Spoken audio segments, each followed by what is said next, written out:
femme de 52 ans, ménopausée, 108 kg, 160 cm, et qui présente une douleur abdominale depuis une douzaine d'heures, accompagnée de nausées et de vomissements.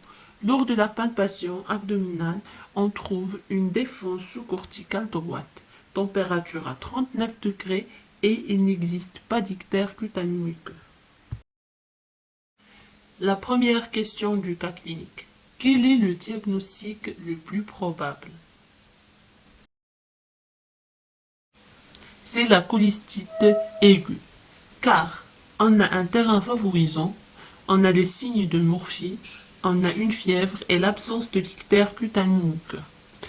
Ça veut dire quoi le signe de Murphy? Le signe de Murphy est une douleur provoquée lors de l'inspiration forcée ou par la palpation de l'aire vésiculaire qui est située à la jonction des arcs costaux et du bord externe droit des grands droits de l'abdomen. Question numéro 2. Que vous apporte l'examen dermatologique? Ça veut dire le fait qu'on n'a pas trouvé un ictère cutané-muqueux, ça nous donne comme signe quoi? Ça nous aide à quoi? Donc voilà, il nous permet d'éliminer une angiocolite aiguë. La question numéro 3. Quel examen biologique demandez-vous? Donc, on doit d'abord les demander en urgence.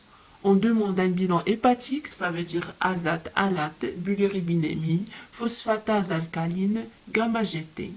On demande un bilan préopératoire, ça veut dire TP et TCA, le groupe sanguin, résus et recherche d'agglutinine irrégulière. Et puis le bilan infectieux, ça veut dire hémoculture répétée au moment des pics fébriles, numération formule plaquette et la CRP. Question numéro 4. Quel examen complémentaire demandez-vous? Donc on demande l'ASP et l'échographie abdominale, qui est l'examen de première intention. Il doit le centrer sur la vésicule biliaire, recherchant une lithiase vésiculaire, un apicissement de la paroi vésiculaire ou un épanchement périvésiculaire. Donc, quels sont les signes qu'on doit trouver, surtout à l'examen de l'échographie abdominale?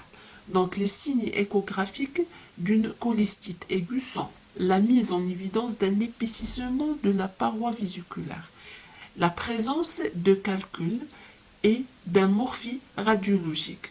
Ça veut dire une douleur à l'inspiration lorsque la sonde est au regard de la vésicule.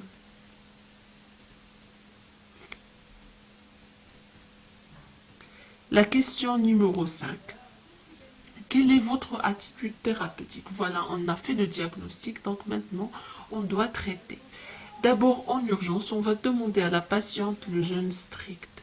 On va l'hospitaliser en service de chirurgie, faire une voie veineuse périphérique, donner des antalgiques, une antibiothérapie après les hémocultures et une cholécystectomie par voie cilioscopique en l'absence de contre-indication et une cholangiographie péropératoire systématique.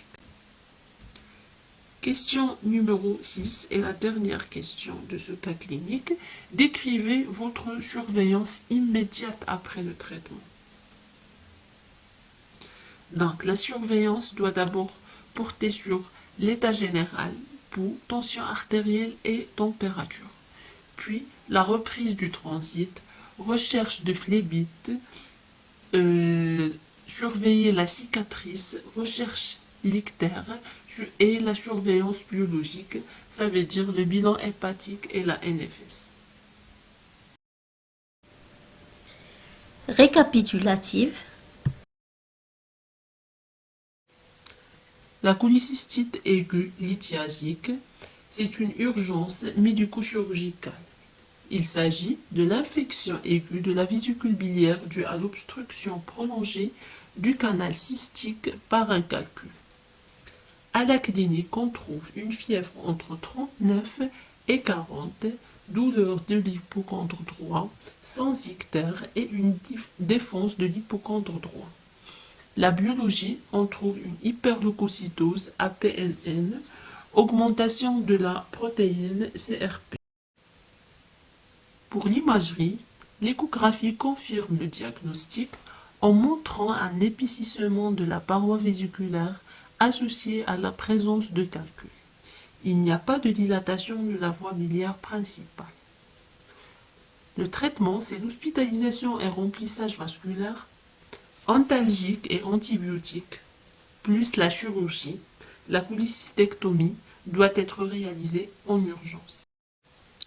Merci pour votre attention. Abonnez-vous pour plus de cas cliniques et si vous avez des questions, posez-les en commentaire.